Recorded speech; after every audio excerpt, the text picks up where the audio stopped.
Hello दोस्तों, this is Yashpal Sahu, maths teacher. आपको संकल्प एकेडमी में आपको क्लास लिया जाएगा। सबसे पहले अपन टॉपिक स्टार्ट करते हैं बिना कुछ बात किए। सबसे पहले अपना टॉपिक है संख्या पद्धति। संख्या पद्धति को इंग्लिश में कहते हैं नंबर सिस्टम। नंबर सिस्टम को अपने को पढ़ने के लिए कुछ चीज़ें आपको पता रहना चाहिए जो विशेष तौर पे बहुत लोग नहीं बताते। पहली चीज़, आपको स्थानीय मान और जाति मान के बारे में पता होना चाहिए। दूसरी चीज़, विभाज्यता के नियम क्या है, किससे क्या होता है, वो आपको पता होना चाहिए। तीसरा, गुणनखंडों की संख्या के बारे में पूछा जाता है कि कितने गुणनखंड कितनी बार में आएंगे। चौथा, आपसे शून्यों की संख्या के बारे में कहा जाता है। पांचवा, विभाज्यता के अनुप्रयोग किए जाते हैं। और छठवा, इकाई अंकों के बारे में आपसे पूछा जाता है। तो इतने अगर आपने टॉपिक पढ़ लिए तो आपके कुछ ना कुछ क्वेश्चंस पेपर में आने की संभावनाएं ज़्यादा बढ़ जाती है। जैसे अपन बात करते हैं स्थानीय मान और जाति मान की, तो सबसे पहले आपको ये ध्यान रखना है बेटा कि स्थानीय मान और जाति मान के लिए आपको स्थान विशेष के बारे में पता होना चाहिए कि कौन सी संख्या कौन से स्थान पर है। जैसे मान के चलिए अपने पास में एक क्वेश्चन है 93724। अब मान के चलिए इसमें आपसे पूछा गया है बेटा कि 3 का स्थानीय मान बताइए। किसका बताना बेटा? 3 का। तो 3 का स्थानीय मान क्या होगा? तो आपको बेटा ये याद रखना है कि आप बचपन से पढ़ते आ रहे हैं कि इकाई, दाई, सैकड़ा, हज़ार, 10,000। ठीक है, तो यहाँ पर जो 3 का स्थानीय मान है वो क्या होगा बेटा? 10,000। तो लिखेंगे कैसे बेटा? 3 और जितनी संख्या उतने जीरो आप लगा देंगे पीछे, तो ये आपका क्या हो जाएगा? स्थानीय मान हो जाएगा। उसी प्रकार अगर इसी क्वेश्चन में अपन बात करते हैं जाति मान की, तो जाति मान की बात करेंगे तो बेटा जैसे मान के चलिए आपसे क्वेश्चन पूछा गया है कि 2 का जाति मान क्या होगा। तो 2 का जाति मान क्या होगा? तो आपको ये ध्यान रखना है बेटा कि जिस जाति का है वही जाति के लोग रहेंगे। जैसे 2 की जाति क्या होगी? तो 2 अकेला नंबर सिस्टम में क्या है? तो आपको सबसे पहले ये पता होना चाहिए कि सार्थक और असार्थक अंक किसे कहते हैं। ठीक है बेटा, सार्थक और असार्थक अंक। तो आपको जैसा पता है सार्थक और असार्थक अंक क्या होते हैं कि सार्थक अंक उसे कहेंगे जो संख्या 1, 2, 3, 4, 5, 6, 7, 8 और 9 रहेगी। ठीक है, ये क्या कहलाती है बेटा? सार्थक संख्या कहलाती है। और असार्थक संख्या किसे कहेंगे? जो सिर्फ किससे बनेगा? 0 से। ठीक है, तो ये थोड़ा सा ध्यान रखिएगा। तो उसी प्रकार अगर मैं बात करूंगा 2 के जाति मान की, तो 2 का जाति मान क्या होगा? तो जो की जाति 2 ही है, तो इसका मतलब होगा 2 का जाति मान क्या होगा? 2 ही होगा। तो ये थोड़ा सा आपको ध्यान रखना है बेटा। ठीक है, उसी प्रकार अपन बात करते हैं विभाज्यता के नियम की। किसकी बात करते हैं? विभाज्यता के नियम की। तो बेटा सबसे पहले आपको ये ध्यान रखना है कि विभाज्यता के नियम आपको बहुत अच्छे से पढ़ने हैं। इसमें अलग अलग विभाज्यता के नियम आपको जानकारी, जैसे आप क्वेश्चंस लगाएंगे मैथ्स में तो आपको बहुत ज़्यादा क्या मिलेगी? सहायता मिलेगी। जैसे मान के चलिए आपको कुछ नियम पता होना चाहिए जो बार बार पेपर में पूछे जाते हैं। जैसे 3 का नियम आपको पता होना चाहिए, आपको 5 का नियम पता होना चाहिए, आपको 9 का नियम पता होना चाहिए, 11 का नियम पता होना चाहिए। खास तौर पे यहाँ से क्वेश्चन ज़्यादातर पूछे जाते हैं, तो अपन कुछ ज़्यादा ना देखते हुए इन पर फोकस करते हैं।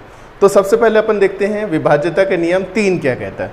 तो 3 का विभाज्यता का नियम ये कहता है बेटा कि सबसे पहले आपको कहाँ पे ध्यान रखना है कि जो भी अंक दिया है, मान के चलिए एक एग्जाम्पल लेते हैं, मैंने लिखा यहाँ पर 522 लिखा है। ठीक है बेटा, अब 522 लिखा है तो मुझे क्या होना चाहिए? 3 के विभाज्यता के नियम के बारे में जानकारी होनी चाहिए।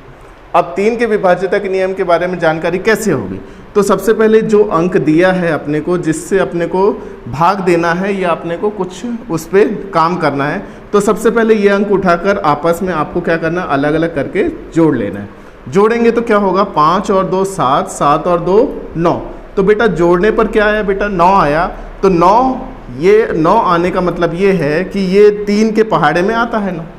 तो जब भी 3 के पहाड़े में 9 आ रहा है या 3 के गुणज आ रहे हैं, 3 के पहाड़े में क्या आ रहे हैं? गुणज। गुणज क्या होते हैं? तो गुणज उसे कहते हैं जैसे 3, 6, 9, 12, 15, 18, ये क्या है? गुणज है। किसके हैं? 3 के हैं। तो जब भी योग करने पर किसी संख्या के 3 के गुणज आएंगे तो वो संख्या किससे विभाजित होगी? पूरी 3 से विभाजित होगी। और आप चाहो तो उसको चेक भी कर सकते हो। चेक कैसे करेंगे? 522 आपने उठा के रखा और 3 से भाग देने की कोशिश किया। 3 से भाग देंगे, 3 एकम 3, 2 बचा, 3 7 21, 1 बचा, 3 चौक 12, तो पूरा भाग जा रहा है। तो इसका मतलब जो अपना नियम है 3 का नियम वो बिल्कुल अप्लाई हो रहा है अपने भाग देने पर। ठीक है, जैसे बड़े बड़े क्वेश्चंस आते हैं उसमें अचानक ही कुछ बड़ी बड़ी संख्याएं दी जाती हैं और आपको भाग देने के बारे में पूछा जाता है, तो उसमें आप इसको अप्लाई कर सकते हैं बहुत आसानी से। तो बेटा समझ में आया 3 का नियम। आगे बढ़ते हैं, अपन चलते हैं 5 के नियम पर। तो बेटा 5 का नियम बहुत ईजी है, सबसे ईजी 5 का नियम है। 5 का नियम क्या कहता है बेटा कि इसका कौन सा अंक देखा जाता है? इकाई अंक।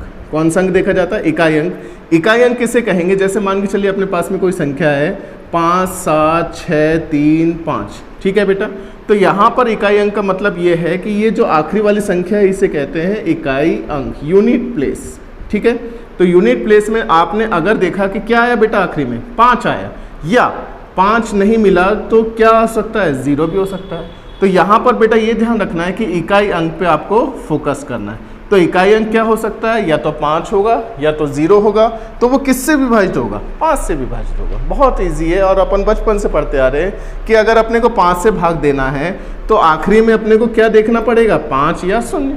तो उससे आप आसानी से भाग दे सकते हैं।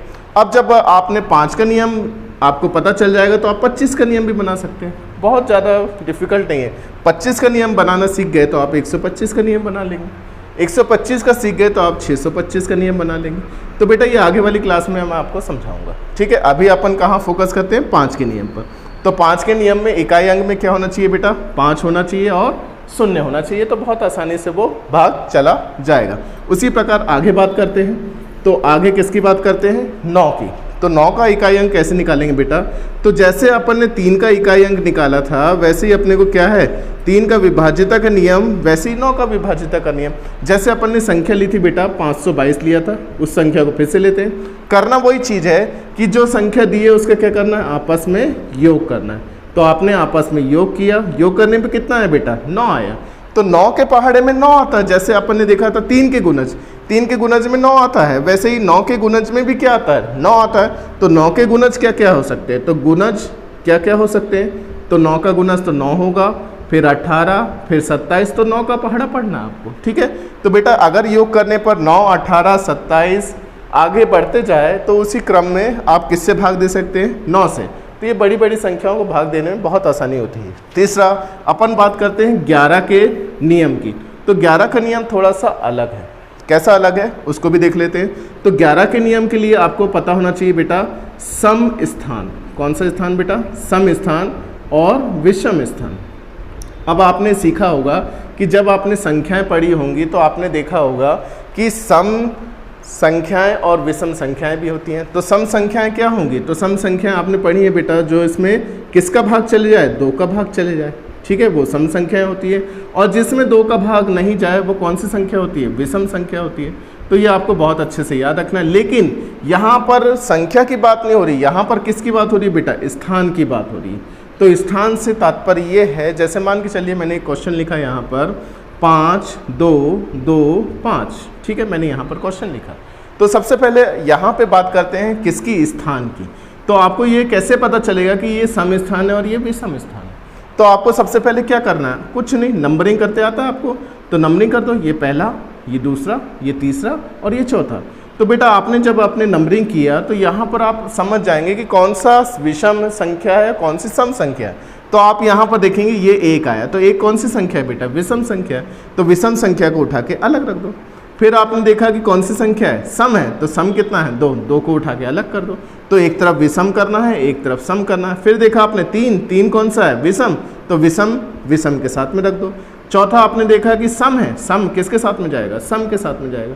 तो इसी प्रकार सम और विषम को अलग अलग क्या करना है? अलग अलग करना है, उनका योग करना है। योग करने पे कितना आ रहा है बेटा? 5 और 2 7। तो यहाँ भी आपने देखा 5 और 2 7। अब अगला स्टेप क्या होगा कि दोनों में क्या करना है बेटा? अंतर करना, मतलब माइनस करना है। माइनस करेंगे आप, तो जैसे ही आपने माइनस किया तो कितना है बेटा? 0 आया। तो यहाँ पर ये ध्यान रखना बेटा कि सम और विषम स्थानों को जब आपने अंतर किया तो 0 आया। अगर 0 ना आए तो उसके अलावा किसके गुणज हो सकते हैं बेटा? 11 के गुणज हो सकते हैं। किसके गुणज हो सकते हैं? 11 के गुणज हो सकते हैं। तो यहाँ पर ये 11 के गुणज या 0 आए तो वो संख्या पूरी पूरी किससे विभाजित है?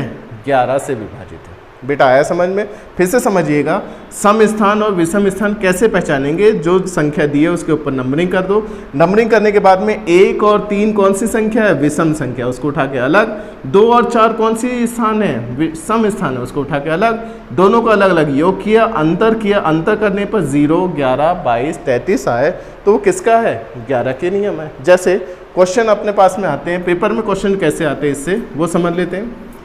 पेपर में अपने पास में क्वेश्चन आते हैं, मान के चलिए अपने पास में क्वेश्चन उसने बनाया है 5, 3, 4 स्टार 7, 9, ठीक है, ये आपके पास में क्वेश्चन बनाया है। अब क्वेश्चन में ये पूछता है कि यह बताइए स्टार के स्थान पे कौन सी संख्या होगी। आपसे क्या पूछेगा? स्टार के स्थान पे कौन सी संख्या होगी यदि वह 11 का क्या हो? गुणज हो, ठीक है, या 11 से पूर्णतः विभाजित हो। तो आपको क्या करना है? आपको वही काम करना है जो अभी सिखाया है मैंने। क्या सिखाया है? सबसे पहले सम स्थानों को अलग करना है, विषम स्थानों को अलग करना है। तो कैसे अलग करेंगे? तो सबसे पहले ये देखिएगा कि ये 1 है, ये 2 है, ये 3 है, ये 4 है, ये 5 है और ये 6 है। तो सम स्थान और विषम स्थान कौन से होंगे? तो 1, 3 और 1, 3 और 5 कौन से स्थान होंगे? विषम स्थान होंगे। तो इनको उठा के अलग कर लेते हैं, जैसे 5, 4 और 7, ठीक है। उसी प्रकार सम स्थान कौन कौन से? 3, स्टार और 9, इसको अलग कर लेते हैं, 3 प्लस स्टार प्लस 9, ठीक है। और दोनों को क्या कर लेते हैं? बराबर। बराबर क्यों किया जा रहा है कि आपने देखा था बेटा कि जब अपन ने अंतर किया था तो कितना आया था? 0 आया था या 11 आया था। तो उसी प्रकार दोनों में अगर क्वेश्चन में बोला गया है कि संख्या 11 का गुणज है तो दोनों को अलग अलग जोड़ना है और बराबर में रख देना है और स्टार के स्थान पे आपने वो निकाल देना है। जैसे अब अगला स्टेप क्या है? योग करना है। योग करेंगे तो क्या होगा? 5 और 4 9, 9 में 7 जोड़ा तो कितना है बेटा? 16। उसी प्रकार यहाँ पर आपने देखा 3 और 9 कितना होता है बेटा? 12 प्लस स्टार। तो बेटा आपको ये समझ में आना चाहिए कि यहाँ पर कितना है बेटा? 16 और यहाँ पर कितना है? 12 और यहाँ पर क्या है बेटा? स्टार। तो बेटा ये ध्यान रखना है कि जब दोनों संख्याएं कब बराबर होंगी? जब दोनों में संख्याएं बराबर होंगी। तो यहाँ पर 12 है और यहाँ पर कितना है बेटा? 16। तो 12 में कितना जोड़ोगे कि 16 हो जाए? तो आपको आसानी से पता है कि 12 में आप कितना जोड़ोगे? 4। तो 4 किसका मान होगा? स्टार का मान होगा। तो ये आपका क्या होगा बेटा? आंसर होगा। ठीक है, समझ में आया बेटा क्वेश्चन कैसे लगाए जाते हैं? तो ऐसे क्वेश्चंस आपको पेपर में आसानी से मिल जाते हैं। तो बढ़ते हैं अगले क्रम में। तो ये कुछ नियम मैंने बताया, किससे? विभाज्यता के नियम। अभी अपना बेसिक क्लास है, सिर्फ अपन जानकारी ले रहे हैं कि कैसे कैसे क्या होता है बेटा, ठीक है। अब बढ़ते हैं अगले स्टेप पर। अगले स्टेप पे बढ़ते हैं। तो अगले स्टेप में देखते हैं अपन, अपने पास में दिया जाता है गुणनखंडों की संख्या। गुणनखंडों की संख्या, तो बेटा यहाँ पे गुणनखंडों की संख्या के बारे में पूछा जाता है कि कितने गुणनखंडों की संख्या होगी। फॉर एग्जाम्पल अपन एक क्वेश्चन बनाते हैं। क्वेश्चन क्या हो सकता है? मान के चलिए यहाँ पर 30 की घात 2 दिया हुआ है, गुणित 40 की घात 5 दिया हुआ है, गुणित यहाँ पर 28 की घात 3 दिया हुआ है। अब क्वेश्चन आपसे पूछा गया है कि गुणनखंडों की संख्या क्या होगी, मतलब संख्या बताना, कितने बार आप कितनी संख्याओं को गुना कर सकते हैं। तो कैसे निकालेंगे? तो बेटा आपने एक चीज़ पढ़े होंगे कि आपको क्या करना पड़ेगा? अभाज्य संख्याओं के गुणनखंड बताने पड़ेंगे। किसके? अभाज्य संख्या। तो अभाज्य संख्या किसे कहते हैं? तो सबसे पहले तो आपको ये ध्यान रखना है कि अभाज्य संख्या किसे कहते हैं। तो अभाज्य संख्या किसे कहेंगे? तो आपको अच्छे से पता है कि अभाज्य संख्या वह संख्याएं होती हैं जिसमें केवल स्वयं से भाग जाए। स्वयं मतलब जो संख्या दी है उसी से भाग जाए, और तथा 1 से भाग चल जाए। किससे भाग चल जाए? स्वयं से चले जाए, 1 से भाग चले जाए, लेकिन अन्य संख्या से भाग नहीं जाना चाहिए। तो ये क्या कहलाता है? अपना अभाज्य संख्या कहलाती है। तो उसी प्रकार गुणनखंडों की संख्या कैसे बनाएंगे? तो गुणनखंड में कौन से गुणनखंड? अभाज्य गुणनखंड। ठीक है बेटा। तो अभाज्य गुणनखंड कैसे करेंगे? तो गुणनखंड करना अपने को। तो जैसे ये लिखा है बेटा 30, तो 30 का गुणनखंड कैसे होगा? तो सबसे पहले आपको पता है कि ये भैया 2 से भाग जाएगा। 2 से भाग जाएगा तो कितना बचेगा? 15 बचेगा।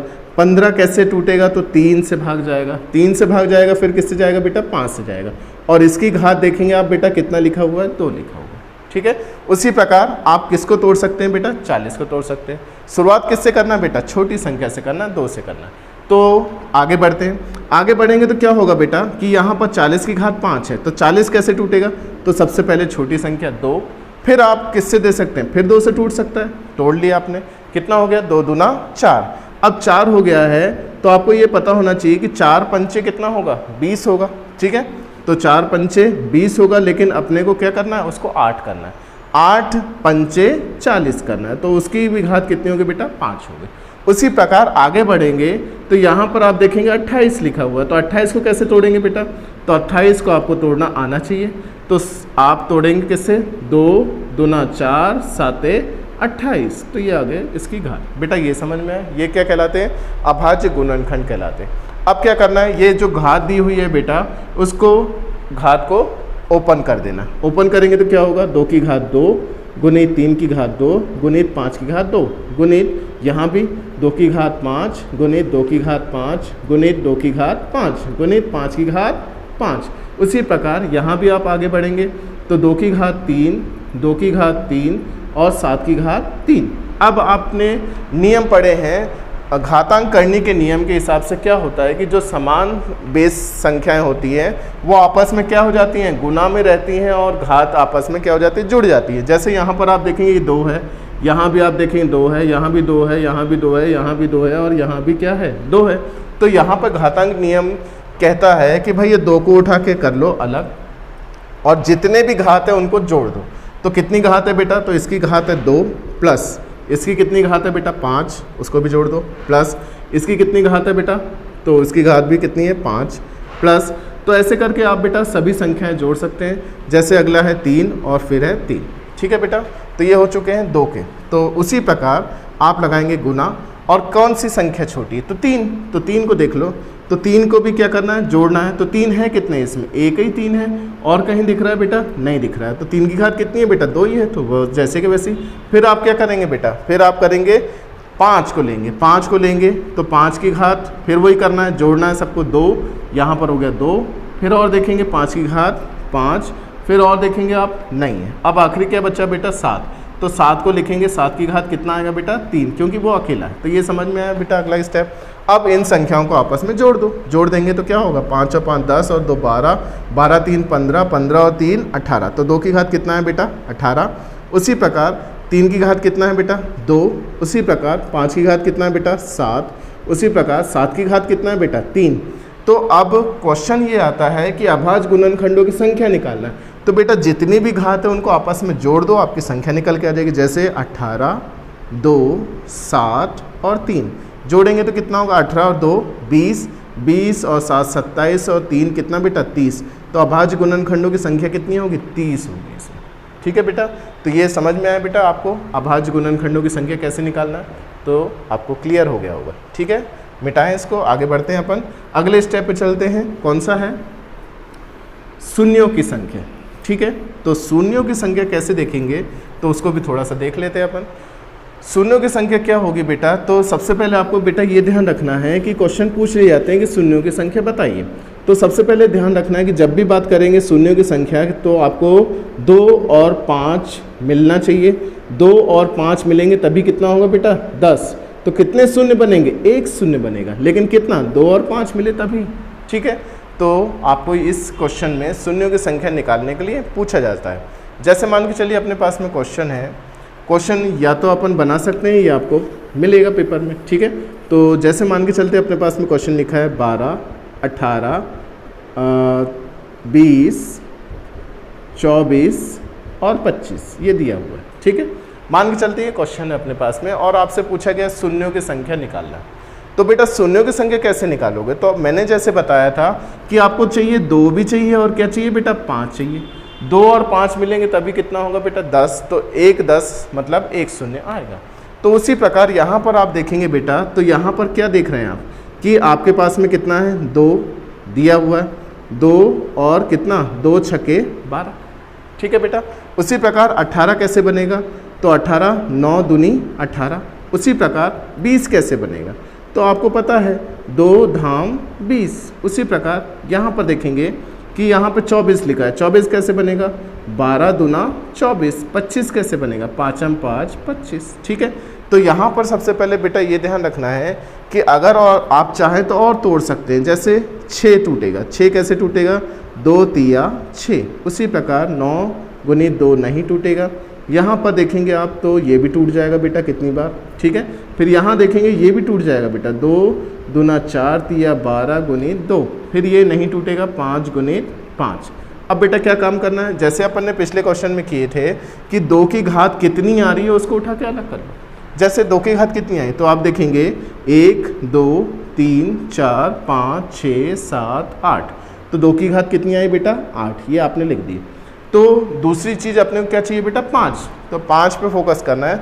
तो बेटा 5 कितने हैं, 5 देखते हैं, तो 5 है 1 2 और 3, कितने 5 है बेटा 3 5 है, तो 3 5 है आपके पास में। अब आपसे पूछा जाएगा कि शून्यों की संख्या क्या होगी, तो बेटा ये ध्यान रखना है जब भी 2 की घात ज़्यादा होगी और 5 की घात कम होगी, क्या ध्यान रखना है बेटा, जब भी 2 की घात ज़्यादा होगी 5 की घात कम होगी तो जो 5 की घात है उतने शून्य आएंगे। जैसे 5 की घात कितनी है बेटा 3, तो इसमें शून्यों की संख्या कितनी आएगी 3 आएगी। ठीक है बेटा, ये थोड़ा सा ध्यान रखना, ये बेसिक्स नियम है, आपको पता रहना चाहिए। तो ये क्या कहलाते हैं शून्यों की संख्या। अपन क्वेश्चन लगाएंगे बेटा आगे चलकर इसमें, अभी सिर्फ अपन समझ रहे हैं। ठीक है, समझ में आ गया तो बढ़ते हैं अगले प्रयोग पर, विभाज्यता के अनुप्रयोग। तो बेटा विभाज्यता के अनुप्रयोग में आपको बेटा कुछ चीज़ें पता होनी चाहिए।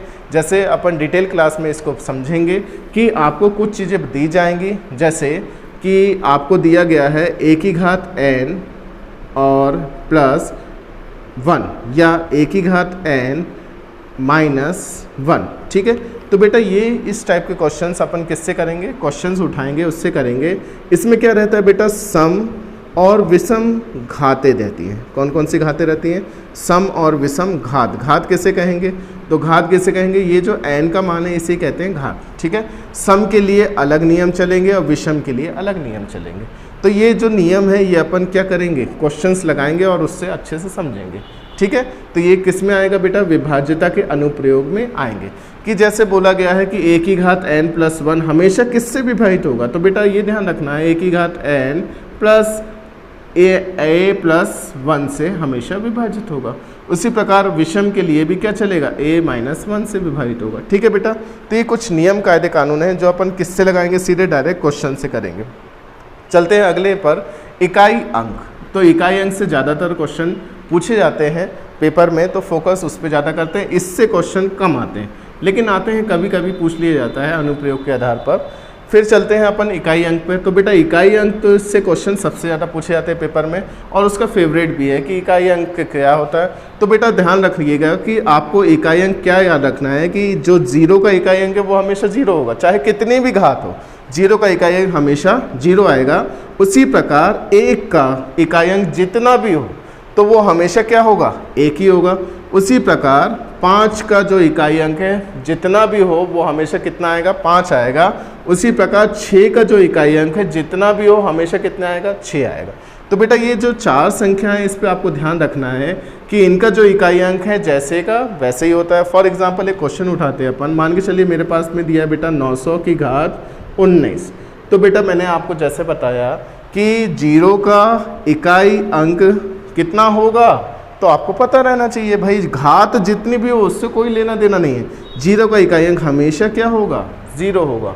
उसी प्रकार 121 की घात 1719 का इकाई अंक क्या होगा, तो बेटा आपको बता के रखा हुआ है कि यहाँ पर इकाई अंक में क्या है, 1। तो 1 का इकाई अंक क्या होगा, तो हमेशा जितनी भी घात है उससे कोई लेना देना नहीं है। 1 का इकाई अंक हमेशा क्या होगा बेटा, 1 होगा। ये आपका आंसर हो जाएगा। उसी प्रकार 5 का भी चलेगा, उसी प्रकार किसका चलेगा, 6 का चलेगा। तो बेटा ये कुछ बेसिक्स क्वेश्चंस थे, कुछ बेसिक्स क्लास थी जो आपको पता रहना चाहिए। आगे चलकर मैं और इसमें अपडेट करूंगा और क्वेश्चंस कराऊंगा और आपको समझाने की कोशिश करूंगा कि बेटा क्वेश्चंस कैसे कैसे पूछे जाते हैं। आजकल थोड़ा सा पैटर्न चेंज हुआ है पेपर का, तो उसी हिसाब से अपन भी क्वेश्चंस लगाना चालू करेंगे। ठीक है बेटा, थैंक यू वेरी मच।